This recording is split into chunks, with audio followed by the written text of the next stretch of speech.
Itu Muhammadiyah Disaster Management Center, khusus untuk masalah kebencanaan.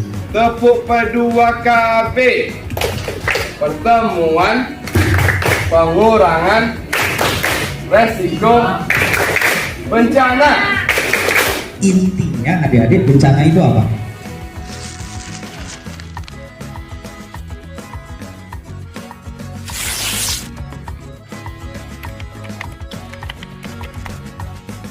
Syukur kehadirat Allah Subhanahu wa Ta'ala yang pada hari ini di jam ini kita masih diberikan kesempatan untuk dapat bertemu bertatap muka di acara edukasi kebencanaan yang diselenggarakan oleh KKN Universitas Muhammadiyah Metro di Pekon-Serai.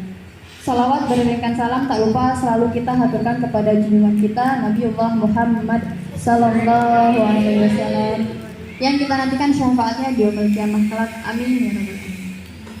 Baik, acara yang selanjutnya yaitu materi inti yang akan disampaikan oleh guru kita ya.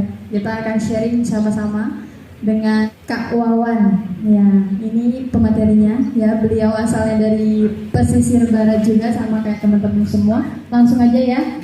Oke, silakan kepada Bang Wawan di sini. MDMC. Ini kalau ini tulisannya di belakang. Ini tulisannya, mohon maaf kalau jelek. Itu Muhammadiyah Disaster Management Center. Artinya memang di Muhammadiyah ini khusus untuk masalah kebencanaan. Kalau di NU ada LPBI ya guys ya, Lembaga Penanggulangan Bencana dan Perubahan Iklim. Kalau di Muhammadiyah namanya MDMC. Tidak hanya kakak yang dari pesisir barat, alhamdulillah kedatangan dari MDMC Kota Metro. Ini ada Kak Riki, terus ada di belakang Kak Saiful dan kawan-kawan.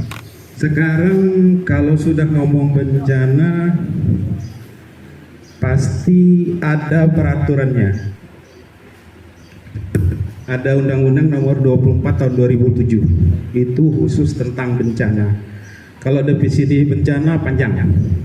Bencana adalah peristiwa atau rangkaian peristiwa yang mengganggu dan mengancam kehidupan dan penghidupan masyarakat, baik itu yang disebabkan oleh faktor alam dan atau alam dan manusia. Belum konsentrasi. Ayo dah, dibalikan konsentrasinya dulu. Oke, adik-adik semuanya, perkenalkan nama saya Ikhwan. Izin Gus. Tadi kata Kak Wawan, katanya kita butuh peningkatan konsentrasi. Untuk peningkatan konsentrasi ini, saya minta kepada adik-adik semuanya untuk bisa berdiri.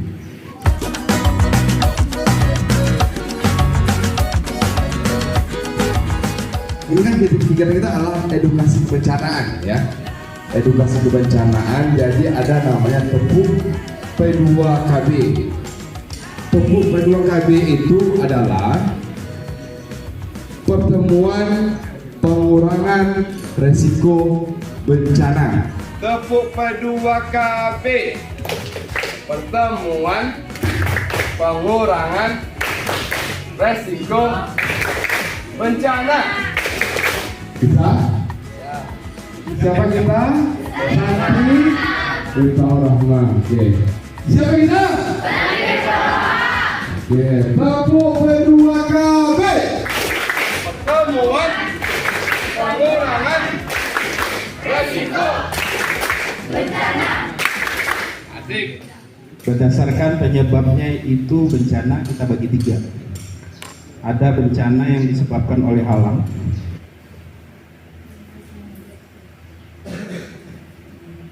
Yang disebabkan oleh alam, bencana alam ya, itu sudah tahu kan.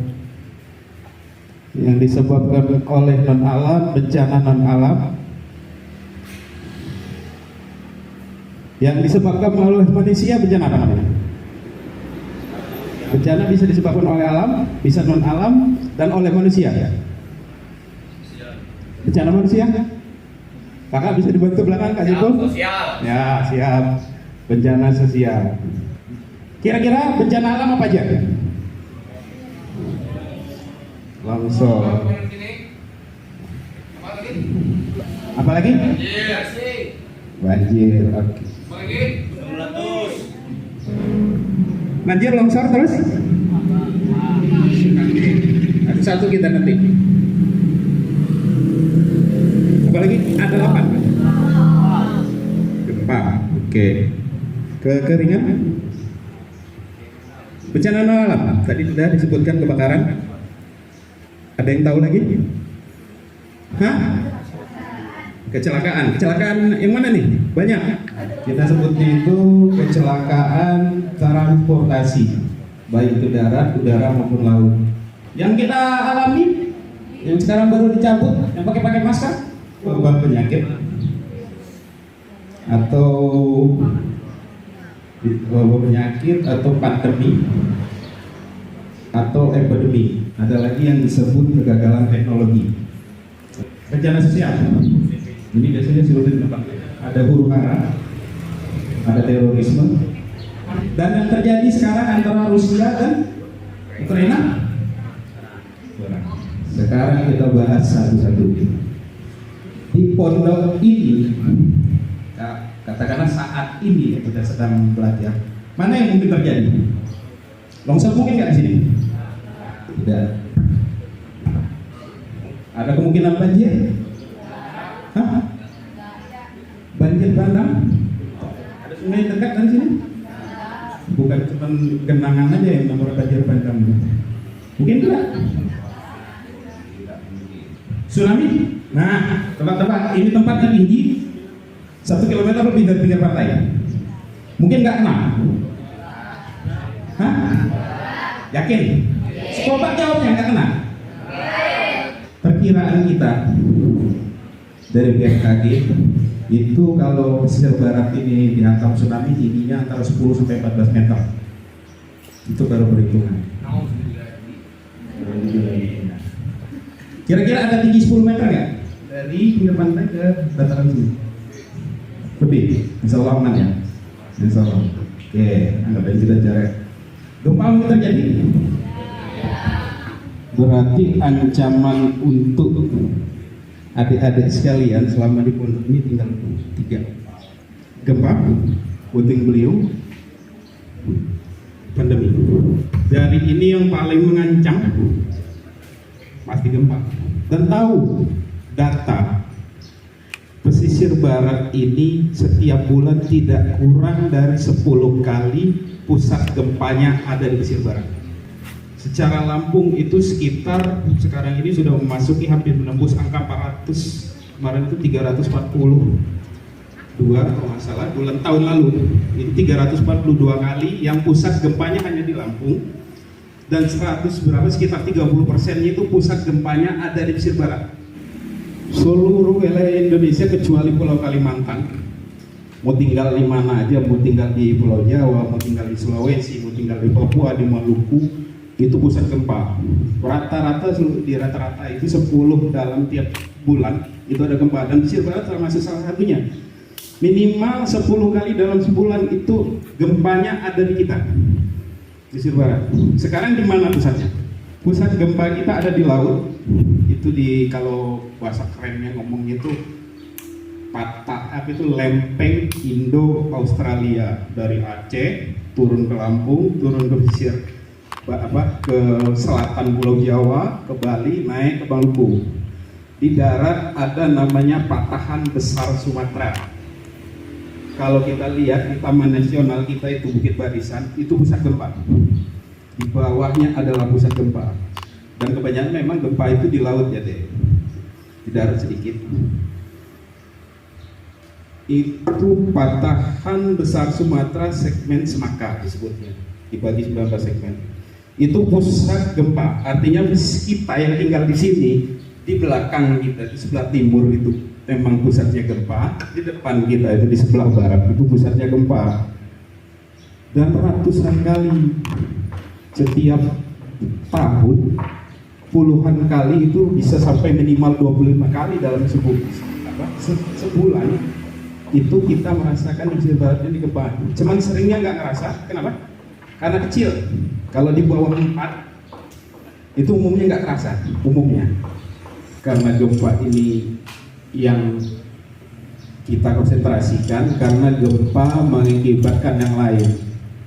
Gempa mungkin menimbulkan tsunami, sudah sering dengar. Gempa menimbulkan longsoran, sudah tahu. Gempa menimbulkan kebakaran, tahu. Gempa bisa menimbulkan banjir bandang, tahu. Gempa kenapa menimbulkan banjir bandang? Yang terakhir di Pasaman Barat, ya di Majangan. Jadi gempa, Pasaman Timur ya. Jadi gempa ada longsor, itu menutupi kali longsorannya. Air kali kan terbendung. Lama-lama tinggi makin tinggi hingga akhirnya nggak tertahan oleh titik longsoran itu. Datang air kali itu sampai 4 meter dari biasanya, kalau ibu nggak salah ya. Untung waktu itu teman-teman sempat pindah. Kalau enggak itu hanyut. Jadi kalau gempa itu kita kan yang tinggi itu di sana ya. Bisa jadi kita kalau ngelihat Wai Kunjer ini kan kecil, tapi di atas gitu yang Wai-Wainya itu kan kecil. Dia ketimbun ada tebing longsoran situ bisa sampai berapa meter. Itu nampung air.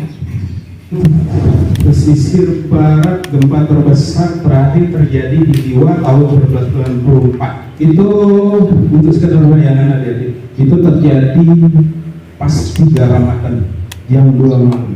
Salah satu yang terkenal adalah ledakan PLTN, pembangkit listrik tenaga nuklir di Chernobyl. Itu kalau dulu masih masuk negara Uni Soviet, sekarang itu masuk di negara Rusia. Ada pembangkit listrik tenaga nuklir meledak. Itu area 30 km radius 30 km harus diungsikan. Untuk membayangkannya adik-adik, kalau PLTN itu ada di sini, di Serai, dari Tuguliwa sampai ke Bihak orang harus mengungsi karena ledakan nuklir itu ada radiasinya, mengisap udaranya seketika aja langsung mati. Dan itu terjadi tahun 86, sudah 37 tahun ya. Benar? Benar 37? Oke. Setelah 37 tahun, sekarang Chernobyl itu masih belum bisa dihuni karena udaranya itu masih beracun. Itu terlepas dari ada masalah sabotase atau bukan ya, itu kita anggap kegagalan teknologi. Sudah 37 tahun setelah ledakan PLTN di Chernobyl, itu tidak bisa ditinggali sampai sekarang. Jika digali airnya, misalnya kita mau ambil air sumur itu bisa diminum deh, nggak apa-apa.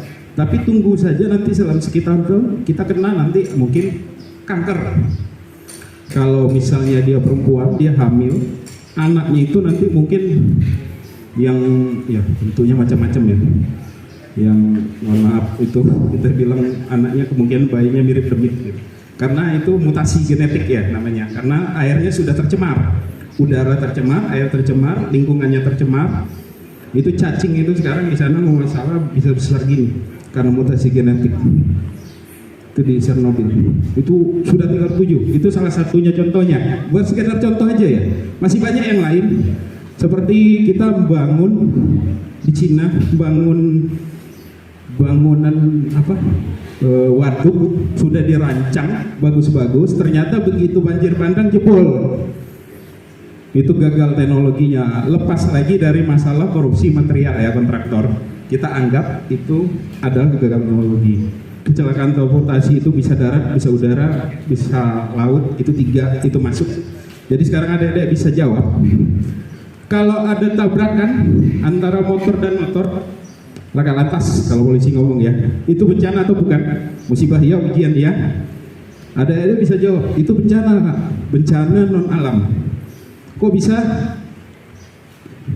ini menyebutkan undang-undangnya menyebutkan gitu. Tapi kenapa Basarnas nggak turun? Kalau cuma motor sama motor. Kalau yang pernah nonton di TV, kalau pesawat jatuh di Indonesia terakhir di AirAsia yang di Singapura ya, itu ada Basarnas turun, terus ada dari pasukan katak itu nyari. Karena skala ya, kalau kecelakaan motor walaupun masuk di bencana non alam itu cukup polisi aja yang ngurus dari lantas, dari lalu lintas. Tapi kalau dia sudah lebih besar, seperti kemarin di tol itu ada 15 kendaraan tabrakan beruntun. Itu korbannya berapa?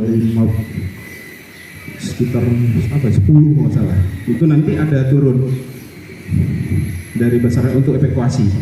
Oke, sekarang untuk jenis bencana kita sudah tahu. Kalau nanti ditanya kebakaran itu bencana atau bukan, ada sudah tahu itu bencana bencana non alam. Dasarnya mana kita ngomong kebakaran itu bencana? Ini undang-undang yang mengatur.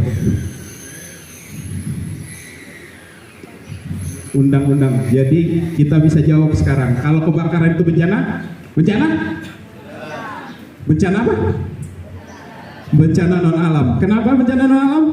Karena sudah diatur undang-undang. Bukan kata siapa, kata undang-undang. Oke?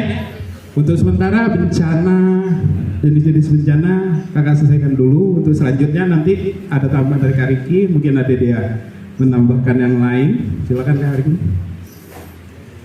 Tepuk tangan untuk kita semua. Oke, adik-adik, tadi kan Mbak Wan sudah menjelaskan, sudah bercerita panjang. Ada bencana alam, ada bencana sosial. Intinya adik-adik bencana itu apa?